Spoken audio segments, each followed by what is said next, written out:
민주당 서울시장 후보 김영배 후보 만나겠습니다. 안녕하십니까. 안녕하세요. 오랜만입니다. 오랜만에 뵙겠습니다. 제가 성북구 주민을 성북구청장 2번 하셔가지고 네, 동네에서 가끔씩 뵀습니다. 길 가다가 자 고대 대학생 시절에 5.18 민주화운동 비디오 보고 충격받아서 학생운동을 시작했고 전경대 학생회장 하셨고 전대협 산하 소총령 집행위원장도 하셨고 네. 감옥도 갔다가 고려아연 취직했다가 그만두고 여기서부터 좀 특이합니다. 성북구청장 비서실로 들어가셨어. 그때 조순 시장 등장할 때 첫 네. 번째 자치단체장 선거할 때 네. 이제 서울시 공무원 출신인 우리 고대 선배 공무원께서 출마하실 때 비서를 찾더라고요. 조건이 두 가지였는데 하나는 동문 후배였으면 좋겠다. 두 번째 결혼했으면 좋겠다. 그러니까 현실성 있는 네. 그런 사람 찾았나 봐. 그래가지고 그때 들어갔는데 생활을 아는. 그렇습니다. 그때 김대중 대통령께서 그 단식으로 만들어낸 지방자치 선거였잖아요. 그렇죠. 첫 번째 그때 선거였어요. 처음으로 복귀를 하셨어요.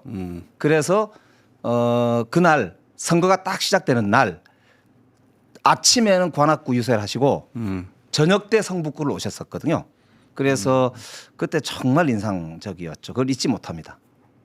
제 말은 정치문을 성북구 기초단체에서 성북구청장의 비서로 했다는 거. 요거는 특이한 인문인데. 그렇죠. 그리고 나서 2년 후에 전국 최연소 구청장 비서실장이 되셨어. 네.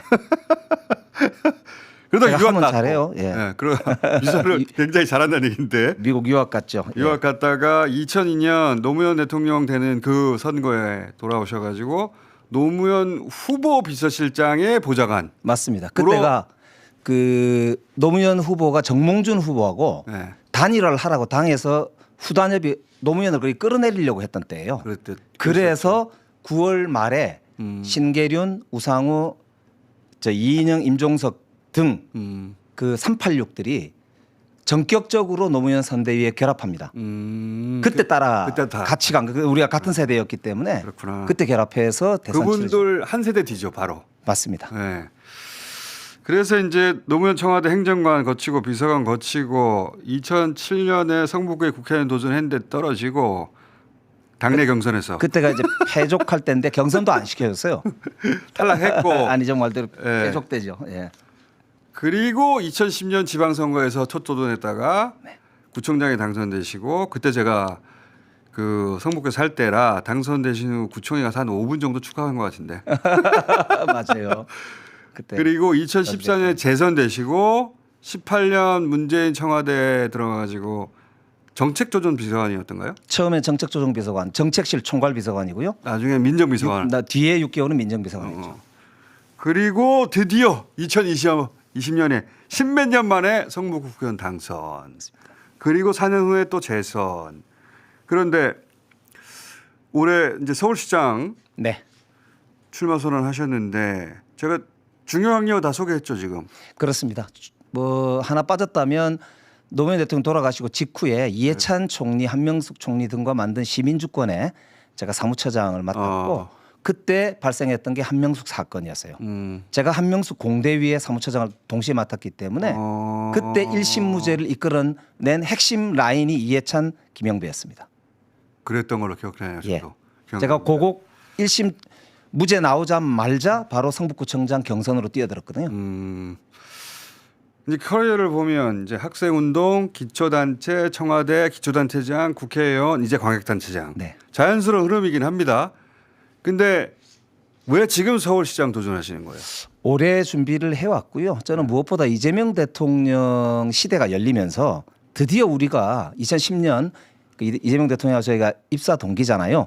그때부터 바닥에서 꿈꿔왔던 정말 이제 이념 무슨 노선 이런 문제가 아니라 실제 국민의 생활을 책임지고 변화시켜낼 수 있는 정치 그거 하자. 이념 노선 아니고 하면은 지금은 그 스포트라이트는 정원호 예비 후보가 가져가고 있는데 그래서 사실은 같은 기초단체장 출신으로 그렇습니다. 그래서 네. 행정가끼리 이제 겹치는 게 있지요. 그런데 최근에 토론회 보셨으면 알지만 아무래도 구청장급이 아무래도 준비가 좀 덜 되는구나. 이런 거는 토론회 확인하신 거 아닌가 싶어. 제가 뭐 이렇게 정원 후보도 참 좋은 성과를 많이 가지고 있지 않습니까? 그래서 아주 좋은 행정가인데요. 다만 이번 토론회 때 보시면은 제가 본인 공약 1호 공약을 물어봤어요. 이거를 시세 70% 80%에 이제 정도 되는 저렴한 주택을 분양하겠다고 하길래 그걸 어디다가 몇 호나 어떤 방법으로 할 수 있냐. 시장의 가격을 도대체 어떻게 낮춘다는 이야기냐. 그게 몇 호나 하겠냐. 설명을 하나도 못했어요. 그러니까 저는 그걸 보면서 아 이게 이재명 시대의 서울시장은 첫 번째 임무가 부동산 안정인데 아 준비가 안 돼 있구나. 그래서 굉장히 사실은 그때 좀 놀래기도 했고 실망하기도 했는데 어쨌든 저도 뭐 행정, 국정 그리고 국회까지 제가 나름 가장 준비된 후보고 준비된 역량을 가지고 한번 시대적인 변화를 한번 선도해 보겠다 이런 각오를 가지고 한번 뛰어들게 됐죠.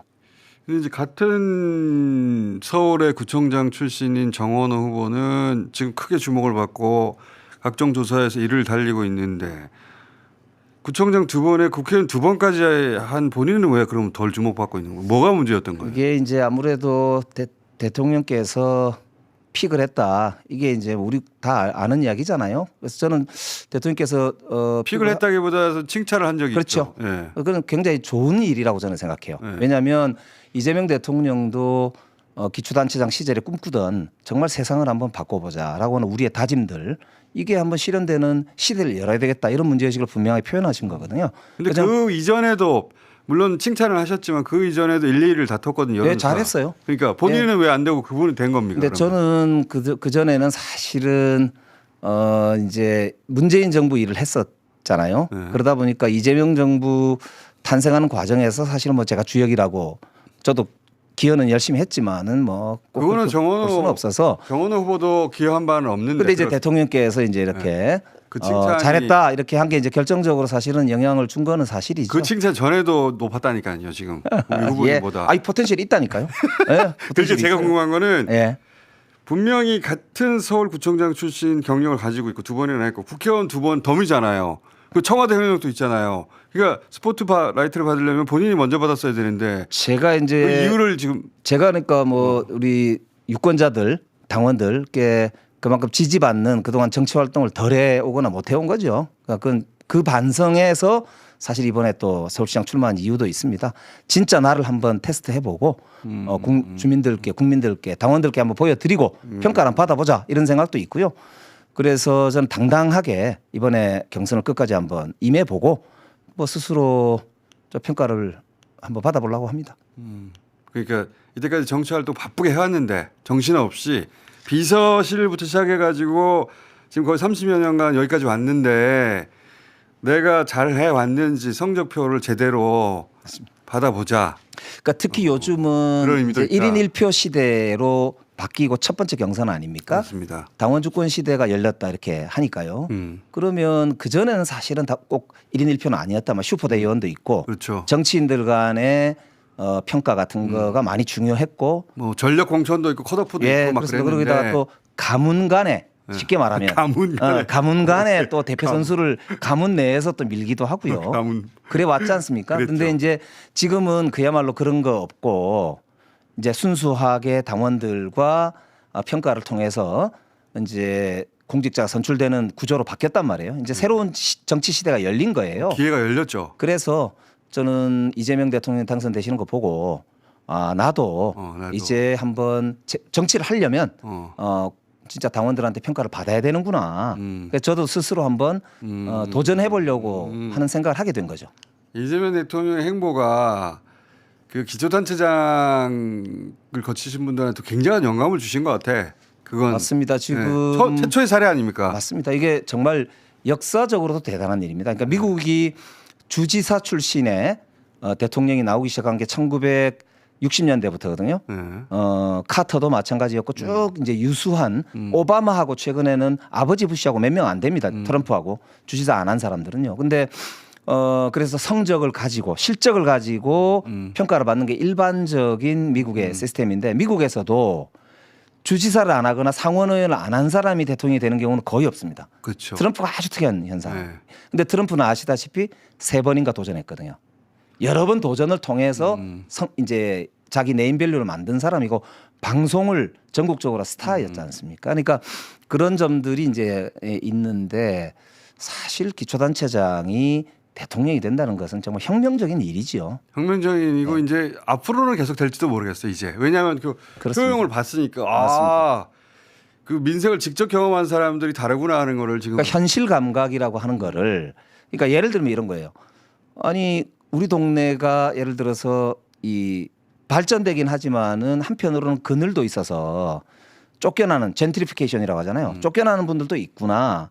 그러니까 이걸 균형되게 정책을 해야만 그러니까 기존의 정책에서는 보통 보면은 집값이 올라가기만 하면 좋아하는 이런 이제 시스템이었잖아요. 그럼 이런 이제 균형 감각이라든지 이런 거는 현장에 직접 그 행정으로 체험을 해보지 않으면은 잘 느낄 수 없는 거거든요. 그러니까 이재명 대통령이 보시면은 왜 최근에 제도를 하나도 바꾸지 아니하고도 다주택자 매물을 내놓게 하잖아요. 그렇지. 이거는 현실에서 그 다주택자들의 심리가 어떠한지를 정확하게 알고 있는 정확하게 아는 성남시장 출신만이 가질 수 있는 감각이거든요. 그러니까 사실 저도 보면서 야 정말 대단하다 이런 생각을 드립을 진짜 대단해요 보면 예, 정말 행정가로서 굉장하구나 저 보고 있습니다. 그리고 행정력도 있지만은 저는 소통 정치력이 엄청난 게 이게 보통 법을 바꾸겠다고 먼저 선언하거든요. 보통 일반 정치인들이 행정가들은. 근데 이 양반은 보면은 그렇게 안 하고 어떻게 생각하십니까? 그리고 이제 국민적 동의를 먼저 구하고 특히 지지층의 동의를 먼저 구하고 내 생각은 이렇다고 하시면서 약간 비판이 올지라도 자기 생각을 이야기를 하면서 설득을 한 다음에 그 다음에도 이제 중도층까지 이렇게 영향을 줘야만 행동에 돌입하잖아요. 그러니까 이게 저는 단순 행정력 가지고는 안 되고 결국 서울시장이나 대통령 정도 되면 상당한 정치력과 그렇죠. 예, 이 소위 전체를 통합적으로 볼 수 있는 그러니까 산으로 치면 산 꼭대기에서 전체를 다 봐야 돼요. 조망할 수 있는 경험이 맞아요. 있어야만 예, 일을 할 수 있지 그렇지 않으면 힘들다는 거죠. 본인한테는 그런 게 있다는 겁니까? 있다. 제가 아까 말씀드렸잖아요. 제가 민정비서관하고 정책조정비서관을 해서 국정총괄을 했다니까요.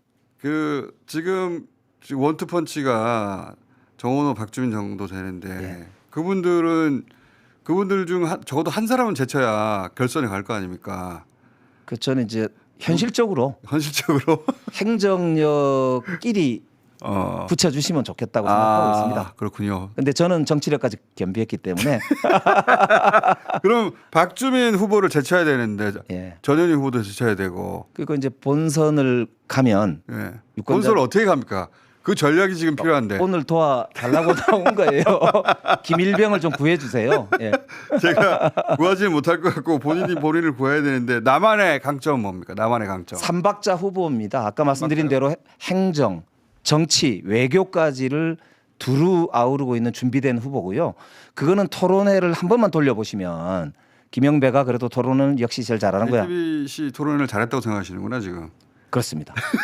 제가 토론을 잘하는 게 말을 잘하는 건 아니거든요. 노무현 대통령이 날 그런 질문을 받았거든요. 어떻게 그렇게 토론을 잘하십니까? 했더니 제가 토론을 잘하는 게 아닙니다. 본질을 정확하게 말씀드리는 것뿐입니다. 이렇게 말씀을 토론을 하셨거든요. 잘하셨죠 사실. 그러니까 잘하는 거죠. 그러니까 저는 사실 이 토론 회피하고 하는 거는 나중에 오히려 자신이 문제를 자초할 거라고 생각하는데 좀 진짜 실력과 실력으로 붙자 그런 말씀 드리고 싶고 우리 청취하시는 모든 분들한테도 실력 있는 사람이 돼야 될 거 아닙니까? 이재명 대통령 같은 스타일이 결국에는 실력으로 돌파해온 거 아닙니까? 지금 각종 여론조사에서는 결선 못 갈 수치거든요. 그거를 그래서 오늘 나왔다니까요. 어떤 점이 알려지지 않아서 그런지 그리고 이게 뒤집는 게 가능한지 나만의 뒤집을 만한 정책은 뭔지 묶어가지고 시간이 많지는 않으니까 제가 지금 슬로건이 시간 평등 시간 평등이요? 특별시입니다. 어떤 컨셉입니까? 그러니까 직장과 주거가 너무 멀어서 누군가는 3시간 4시간씩 길바닥에서 시간을 보낸단 있죠, 말입니다. 그런 분들. 돌봄의 무게 때문에 네. 자기 인생 설계는 생각조차 못하지 않습니까? 그런 분들도 있고 행정 대기 시간이나 집 구하는데 시간이 너무 몇 년씩 오래 걸립니다. 그렇죠. 이게 서울은 너무 불평등한 도시가 된 거죠. 그래서 핵심 정책은 직장 근처에 집을 공급하고 집 근처에 직장과 오피스를 제공하는 요게 하나고요. 그게 어떻게 가능하죠? 가능하죠. 되면은 진짜 대단한 건데. 제가 영등포가요. 예. 서울의 지금 3대 도심 중에 하나인데 3대 도심이라는 게 강남, 그다음에 종로, 영등포입니다. 예. 근데 영등포가 너무 미개발돼 있거든요. 상대적으로. 거기다가 영등포에만 준공업 지역, 즉 공장 지역이 있죠. 150만 평이나 있어요. 구로, 금천 다 합치면 400만 평 정도 돼요. 이거를 복합 개발을 할 수 있도록 조례가 바뀌었거든요.